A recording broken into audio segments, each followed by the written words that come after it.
The world would be very sad if artists were never applauded, if a Broadway play ended without applause.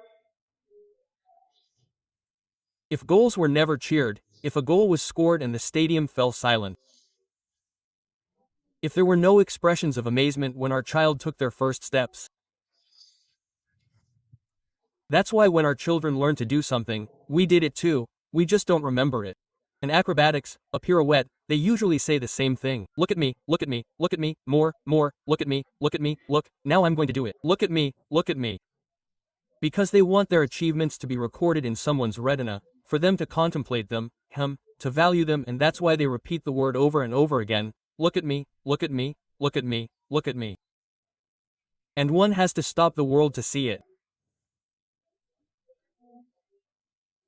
The problem is when we are tempted to expect people around us to give us something they are not capable of giving us. God did not create them to give us what we are looking for. When we relate to others with the expectation that they are going to fulfill our deepest needs, and then what happens is we get disappointed and frustrated when they don't. I think most of us understand that intellectually. It's true. A human being cannot give me what I am looking for, but then we keep expecting someone else to complete us. No one is going to complete you, not even the love of your life is going to complete you. When we expect another human being to give us something they can't give us, that's when we get frustrated. That's the trap of approval worship, of being worshippers of what others will say. The addict, the cocaine addict, needs another hit of cocaine. The alcoholic needs another drink. And what do addicts or approval worshippers need? They depend on other people to love them, to care about them, to send them lots of WhatsApp texts, to give them meaning, because that's how our culture is, and there are many names for this emotional need. Psychologists call it codependency, love addiction. There are people who are addicted to love. There are ladies or gentlemen who go from one relationship to another, and on the outside they say, "What a scoundrel. But look, she's crazy." They're not addicted to love, they need validation.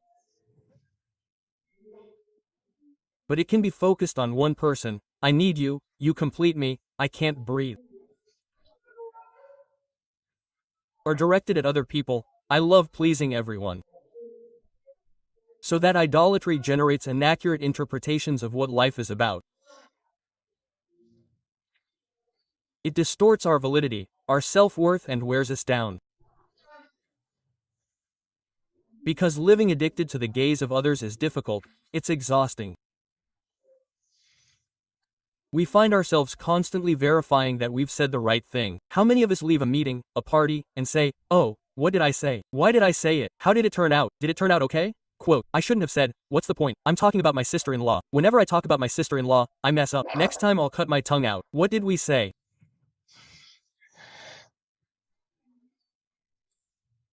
If we did it the right way, if we looked the right way, seeking the affirmation we so desperately crave, and our feelings get caught up in a maelstrom, an emotional roller coaster out of control. So, sometimes there are days when we feel wonderful if we receive our dose of praise that day. I know there are people, ladies or gentlemen, very few, regardless of gender, who have had someone say something nice to them. "Oh, how pretty she looks today. Oh, it made her, not the day, the month, the semester made her." The deep depression. When there is no supply, that human source of loving approval, when that supply gets angry, makes judgments or disappears, they don't say anything to you. I put on this dress, they didn't say anything to me, not a word, not a word. I'm not wearing it anymore, but omission does not mean it's wrong. But this type of thinking transforms us into emotionally frozen people, absolutely paralyzed by the fear of rejection. We do nothing because we hope they don't approve, we hope they don't like us. And at some point our self-esteem becomes so fragile that a small criticism destroys us emotionally, no matter how minimal it is and whoever it comes from. We are so concerned with being loved, with being affirmed, that we don't have the resources to love or affirm anyone. We stop helping, we stop being a blessing because we constantly need to be propped up, to be supported, to be propped up. So, when we become addicted to approval, we are destined to a mediocre life. We always have to follow the crowd, which is exactly the opposite of what Christ calls us to do, because Christ insists that we come to Him. Sometimes it means taking risks, taking unpopular positions, going against the grain, making religious people angry. So how are we going to do this if our validation depends on other people, not on Christ? How are we going to love God for whatever He sends you to do? What do you do if you always want people to love you? So when an approval junkie tries to break free and say, yes, I'm going to obey God, what typically happens is that the crowd criticizes you, attacks you. No matter what you do, the crowd is always going to attack you. And it keeps pushing hard until you're back in the line of cloned sheep. That said, you're probably thinking, oh, what a shame I came today, because this message isn't for me. The truth is that I don't care much about what other people look at, and I'm going to show you that that's not the case. There's a very common habit. First, let's get down to business because if we don't, people will look at me and say, oh, that would have been great for my ex who's not here. Quote. So that you don't recommend ears, I want us all to put ourselves in the same bag and say this word. It's for us.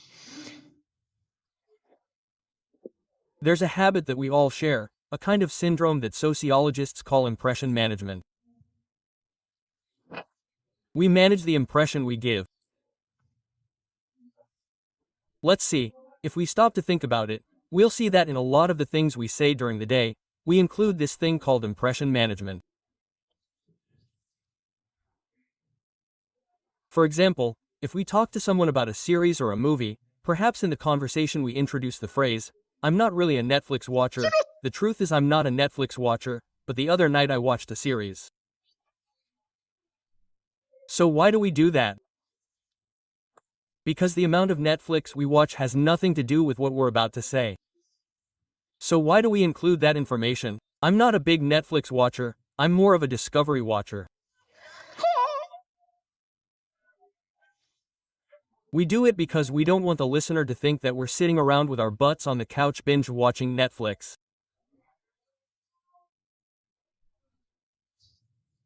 It would be unbearable if someone started that about us.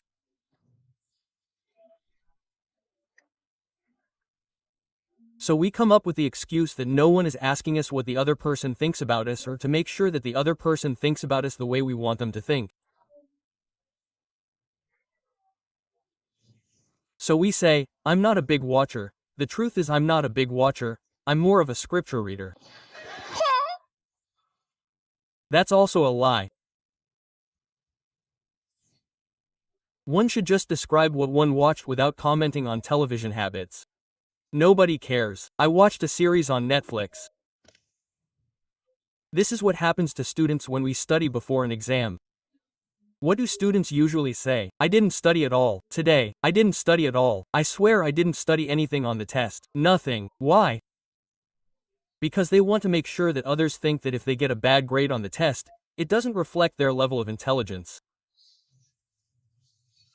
Because if they had studied as expected, they would have done better. No one asked them if they studied or not, but they want to make it clear that they are not stupid for sport.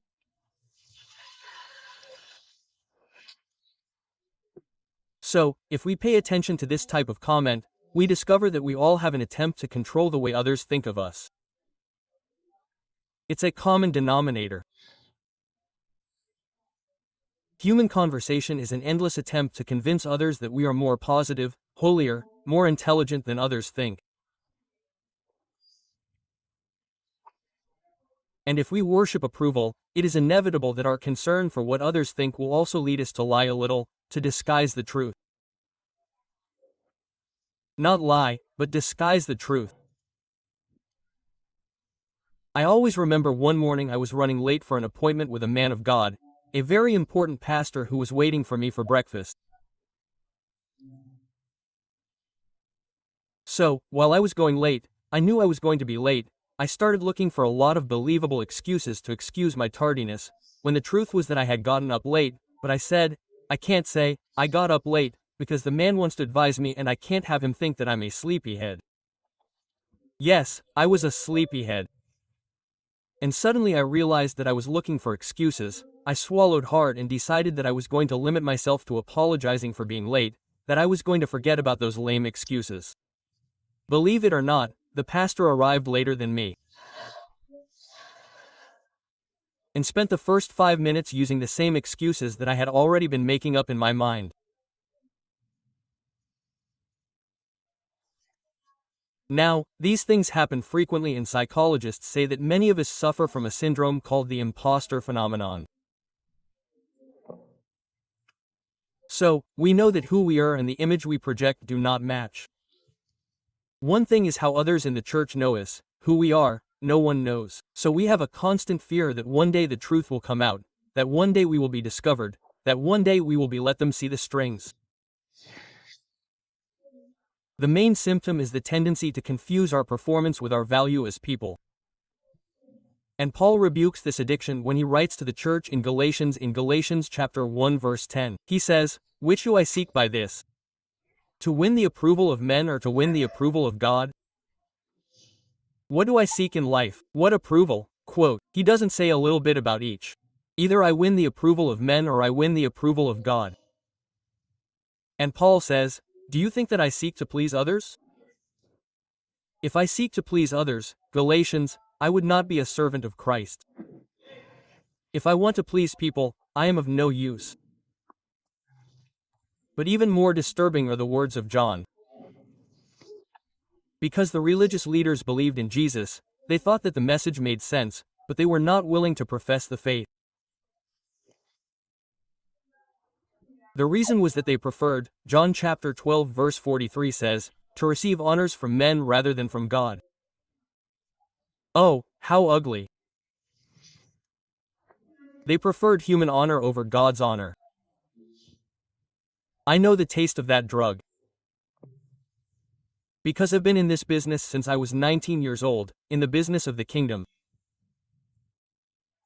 And a few years ago, when I stood before people, in addition to what God was telling me or I think God was telling me for the people, I would hear a very disconcerting voice in my head all the time. Imagine being 19, 20, 21, 23 years old. A boy with few paternal hugs, with little validation from the church, organized religion, a boy who dressed strangely because it was due to poverty. He only had one suit that shone from so much ironing. He would iron it and it would be like iridescent, like this, and it would reflect the light. And whenever he preached there was a voice that wouldn't leave me alone, that would say, how am I coming across? What are they thinking of me? Quote, oh, that voice has tormented me. I remember that when I was a teenager I had grown up watching on television a great preacher named Jimmy Swaggart. Some may remember, some may not, but Jimmy Swaggart was the evangelist of the day, cousin of a famous rock singer, Jerry Lewis. And Jimmy Swaggart had perfect hair, his posture was perfect, perfect teeth, he sang when he wanted to, and he played the piano. But what fascinated me the most when I was a kid was his voice. It wasn't really his voice, it was that of the Spanish translator named Stanley Black. He would say, I want to tell you that God will speak with your life.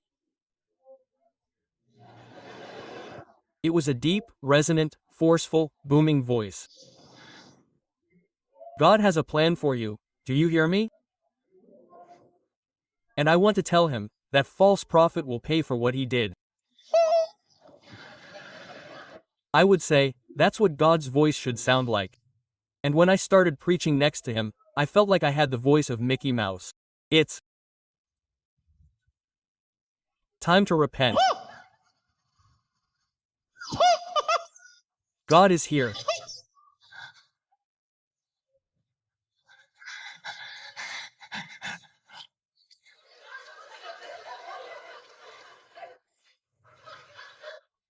So when I preached, I felt terrible.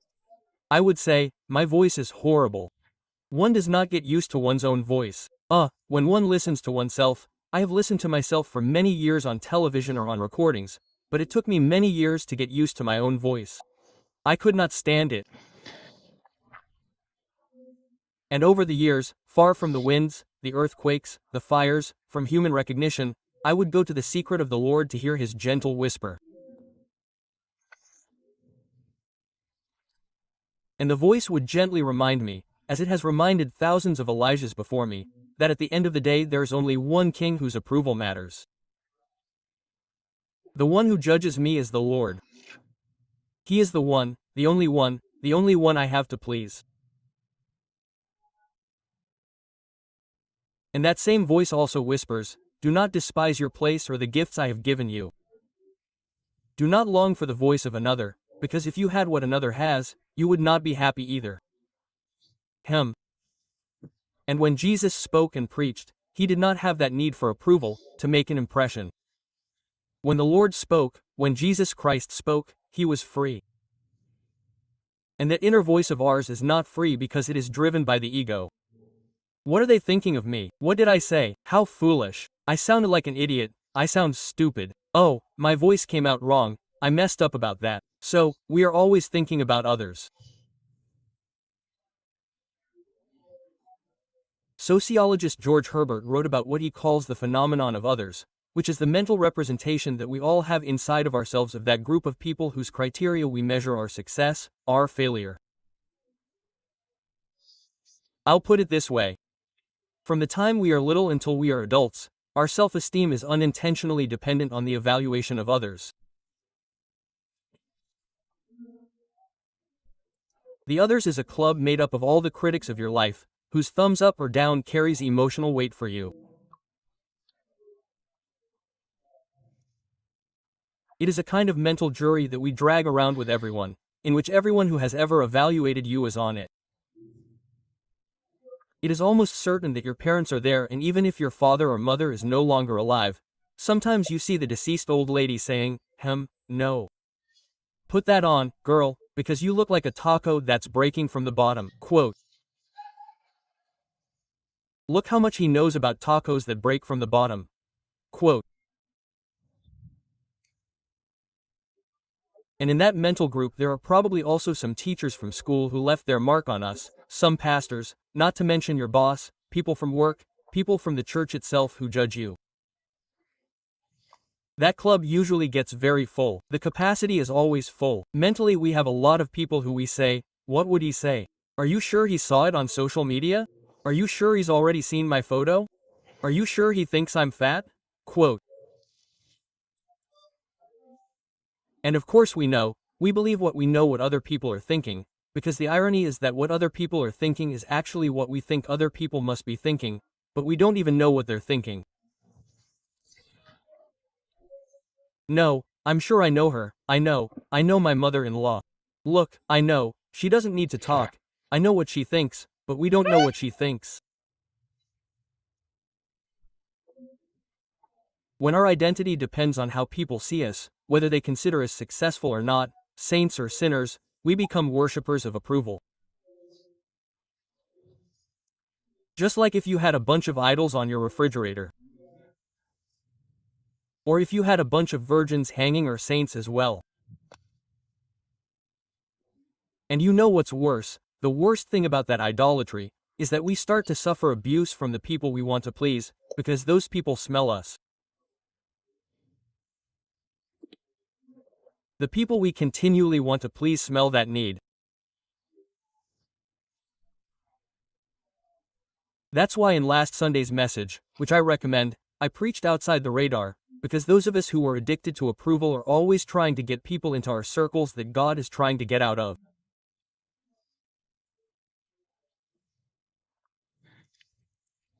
God removes them from our environment and we run after them to get them back in. We make ourselves better than God. My mother used to say, he who gets into Redeemer ends up crucified. God was trying to remove an entire generation from the life of Moses. God said to Moses, I have seen this people, they are a hard-working people. Let me destroy them and blot out their name from under heaven, and I will make of you a nation mighty and many more numerous than they. What did the patriarch do? He began to pray, Lord, don't do it. God said to him, okay, I'm going to give you what you asked for so that you can learn by experience what I was trying to teach you by instruction.